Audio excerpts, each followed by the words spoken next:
जय श्री कृष्ण। राधे राधे मित्रों, आपका हमारे चैनल पर एक बार फिर से स्वागत है, जहां आप सुन रहे हैं श्रीमद् भगवद गीता की एक शानदार श्रृंखला जिसका नाम है भगवद गीता की सीख। मित्रों, आज के वीडियो में हम जानेंगे कि श्रीमद् भगवद गीता के 10वें अध्याय से क्या सीखा जा सकता है, और वो भी बहुत ही सरल शब्दों में। मित्रों, किसी ने क्या खूब कहा है, पूरी धड़ा भी अगर साथ दे तो कुछ और बात है, तू जरा भी साथ दे तो कुछ और बात है। यूं तो चलने को एक पांव से भी चलते हैं लोग, लेकिन दूसरा भी साथ दे तो कुछ और बात है। मित्रों, श्रीमद् भगवद गीता के 9वें अध्याय में हमने गुप्त राज विद्या के बारे में जाना। हमने जाना कि जब हम अलग अलग देवी देवताओं की पूजा करते हैं तो उससे क्या फायदा या नुकसान होता है। क्या एक पापी भी ईश्वर की भक्ति करके उसे प्राप्त कर सकता है, और मनुष्य जीवन का परम लक्ष्य क्या है। मित्रों, श्रीमद् भगवद गीता के 10वें अध्याय में हम जानेंगे कि क्या भगवान का कोई रूप होता है, भगवान कहां कहां किस किस रूप में रहते हैं, क्या मनुष्य के लिए भगवान को पूरा जान पाना संभव भी है। तो चलिए मित्रों, सुनते हैं श्रीमद् भगवद गीता का अध्याय 10।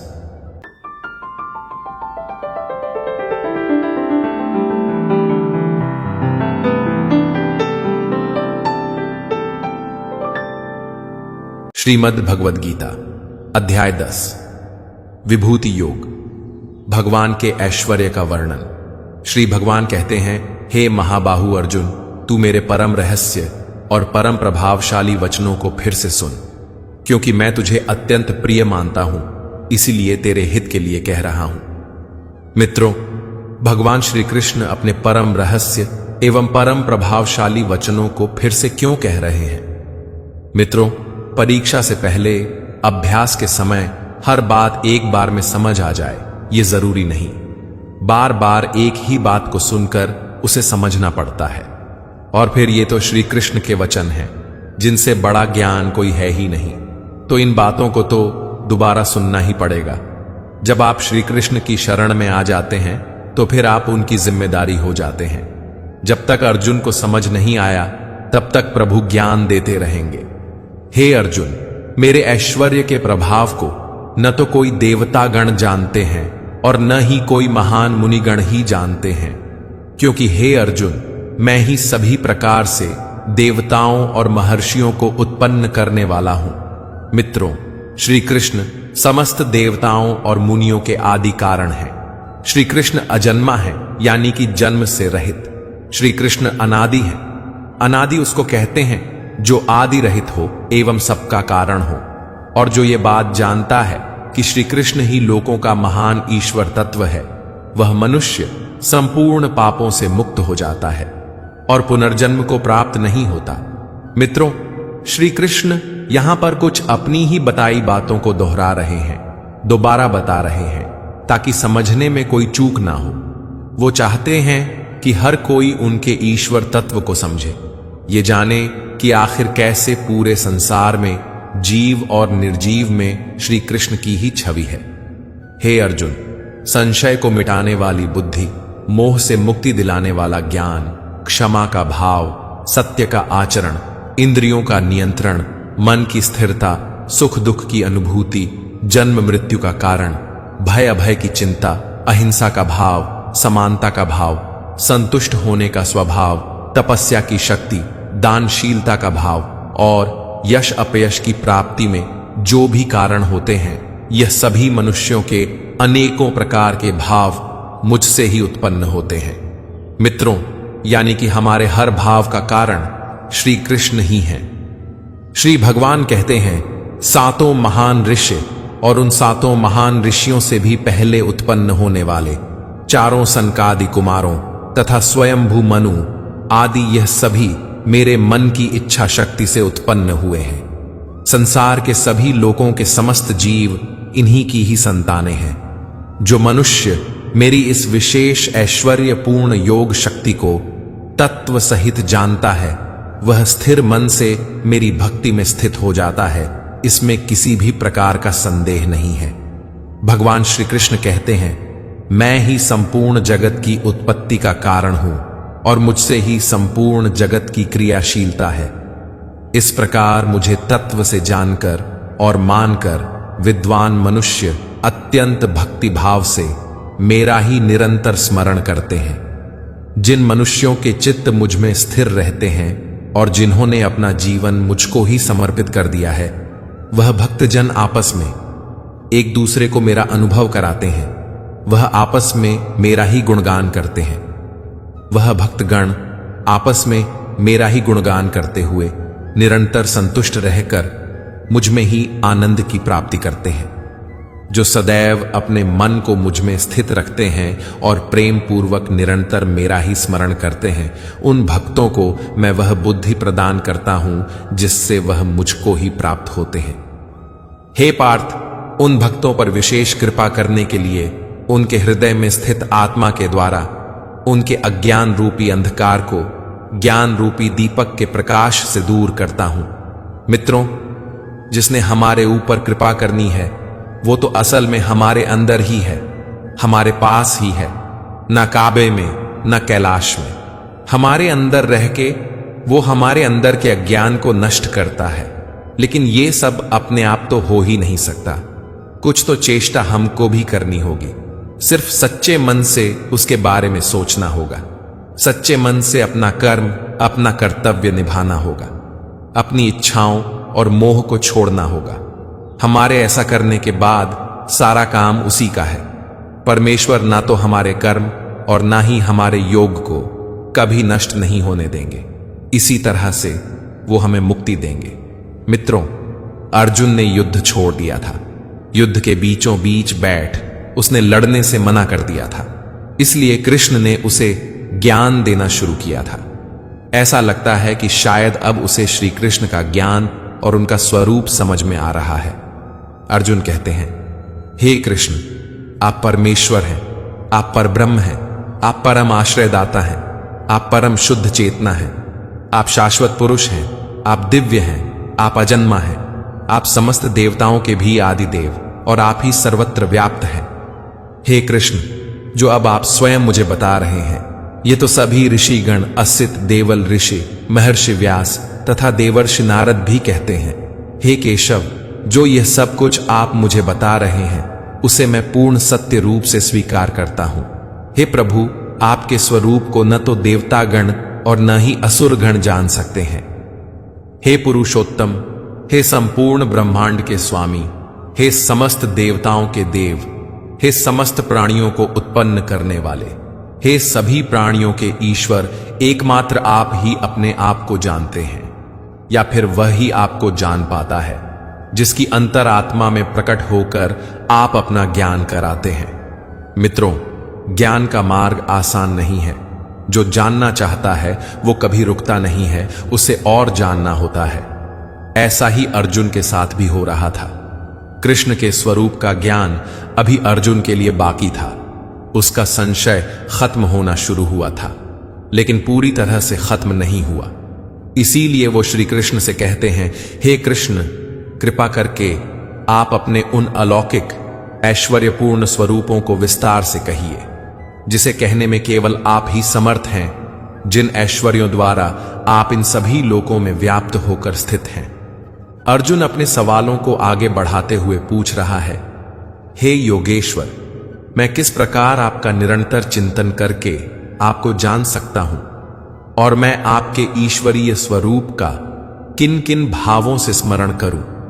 अर्जुन की इस जिज्ञासा से हमें यह सीखना चाहिए मित्रों, कि जब तक कि ज्ञान पूरा ना मिल जाए हमें रुकना नहीं चाहिए। अर्जुन श्री कृष्ण की योग शक्ति और विभूति के बारे में विस्तार पूर्वक जानना चाहता है। श्री कृष्ण के वचन सुनकर अर्जुन के विषाद से भरे मन को आराम मिल रहा था। वो उनकी बातें और सुनना चाहता था। उसको अभी भी शांति प्राप्त नहीं हुई थी, बल्कि उसकी जिज्ञासा और भी बढ़ गई थी। इसलिए अर्जुन कह रहे हैं, हे जनार्दन, अपनी योग शक्ति और अपने ऐश्वर्यपूर्ण रूपों को भी विस्तार से कहिए, क्योंकि आपके अमृत स्वरूप वचनों को सुनते हुए भी मेरी तृप्ति नहीं हो रही है। श्री भगवान ने कहा, हे कुरुश्रेष्ठ, अब मैं तेरे लिए अपने मुख्य अलौकिक ऐश्वर्यपूर्ण रूपों को कहूंगा, क्योंकि मेरे विस्तार की तो कोई सीमा ही नहीं है। मित्रों, श्री कृष्ण की क्या सीमा है? वो कहां तक जाते हैं? वो हम लोगों के लिए या अर्जुन के लिए ये जानना संभव है क्या? नहीं, ये संभव नहीं है मित्रों। जो अनादि और अनंत है, यानी कि जिसका कोई आरंभ ही नहीं, जिसका कोई अंत नहीं, उसके विस्तार को कोई कैसे समझ सकता है? हां, लेकिन जरूरी है श्री कृष्ण के स्वरूप को समझना, और वही बात स्वयं श्री कृष्ण समझा रहे हैं। श्री कृष्ण कहते हैं, हे अर्जुन, मैं समस्त प्राणियों के हृदय में स्थित आत्मा हूं। मैं ही सभी प्राणियों की उत्पत्ति का, मैं ही सभी प्राणियों के जीवन का, और मैं ही सभी प्राणियों की मृत्यु का कारण हूं। अदिति ऋषि कश्यप की पत्नी थी। उनके 12 पुत्र थे, जिन्हें देवता भी कहा जाता है। श्री कृष्ण कहते हैं कि अदिति के 12 पुत्रों में वो विष्णु हैं। सभी ज्योतियों में श्री कृष्ण प्रकाशमान सूर्य हैं। श्री कृष्ण सभी मरुतों में मरीचि नामक वायु है, और सभी नक्षत्रों में श्री कृष्ण चंद्रमा है। भगवान श्री कृष्ण कहते हैं, मैं सभी वेदों में सामवेद हूं। मैं सभी देवताओं में स्वर्ग का राजा इंद्र हूं। सभी 5 इंद्रियों में मन हूं, और सभी प्राणियों में चेतना स्वरूप जीवन शक्ति हूं। मित्रों, जब हमारे प्राण निकल जाते हैं, हमारी चेतना चली जाती है, तो समझिए कि हम में से श्री कृष्ण निकल गए। श्री कृष्ण कहते हैं, मैं सभी रुद्रों में शिव हूं। मैं यक्षों तथा राक्षसों में धन का स्वामी कुबेर हूं। मैं सभी वसुओं में अग्नि हूं, और मैं ही सभी शिखरों में मेरु हूं। हे पार्थ, सभी पुरोहितों में मुख्य बृहस्पति मुझे ही समझ। मैं सभी सेना नायकों में कार्तिकेय हूं, और मैं ही सभी जलाशयों में समुद्र हूं। मैं सभी 7 महर्षियों में भृगु हूं। मैं सभी वाणी में एक अक्षर अर्थात ओमकार मैं ही हूं। मैं सभी प्रकार के यज्ञों में जप यज्ञ हूं, और मैं ही सभी स्थिर रहने वालों में हिमालय पर्वत हूं। मैं सभी वृक्षों में पीपल हूं। मैं सभी देवर्षियों में नारद हूं। मैं सभी गंधर्वों में चित्ररथ हूं, और मैं ही सभी सिद्ध पुरुषों में कपिल मुनि हूं। समस्त घोड़ों में समुद्र मंथन से अमृत के साथ उत्पन्न उच्चैःश्रवा घोड़ा मुझे ही समझ। मैं सभी हाथियों में ऐरावत हूं, और मैं ही सभी मनुष्यों में राजा हूं। मित्रों, हर एक अवस्था या वस्तु में जो सबसे श्रेष्ठ है वही कृष्ण है। हे अर्जुन, मैं सभी हथियारों में वज्र हूं। मैं सभी गायों में कामधेनु हूं। मैं धर्मानुसार संतान उत्पत्ति का कारण रूप प्रेम का देवता कामदेव हूं, और मैं ही सभी सर्पों में सर्पराज वासुकी हूं। मैं सभी नागों में शेष नाग हूं। मैं समस्त जलचरों में वरुण देव हूं। मैं सभी पितरों में अर्यमा हूं, और मैं ही सभी नियमों को पालन करने वालों में यमराज हूं। मैं सभी असुरों में भक्त प्रहलाद हूं। मैं सभी गिनती करने वालों में समय हूं। मैं सभी पशुओं में सिंह हूं, और मैं ही पक्षियों में गरुड़ हूं। मैं समस्त पवित्र करने वालों में वायु हूं। मैं सभी शस्त्र धारण करने वालों में राम हूं। मैं सभी मछलियों में मगर हूं, और मैं ही समस्त नदियों में गंगा हूं। हे अर्जुन, मैं ही समस्त सृष्टियों का आदि मध्य और अंत हूं। मैं सभी विद्याओं में ब्रह्म विद्या हूं, और मैं ही सभी तर्क करने वालों में निर्णायक सत्य हूं। मैं सभी अक्षरों में ओंकार हूं। मैं ही सभी समासों में द्वंद्व हूं। मैं कभी न समाप्त होने वाला समय हूं, और मैं ही सभी को धारण करने वाला विराट स्वरूप हूं। मैं ही सभी को नष्ट करने वाली मृत्यु हूं। मैं ही भविष्य में सभी को उत्पन्न करने वाली सृष्टि हूं।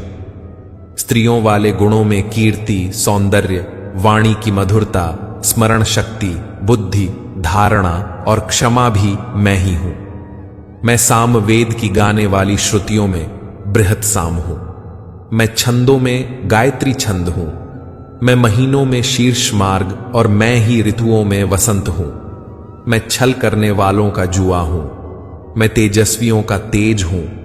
मैं जीतने वालों की विजय हूं।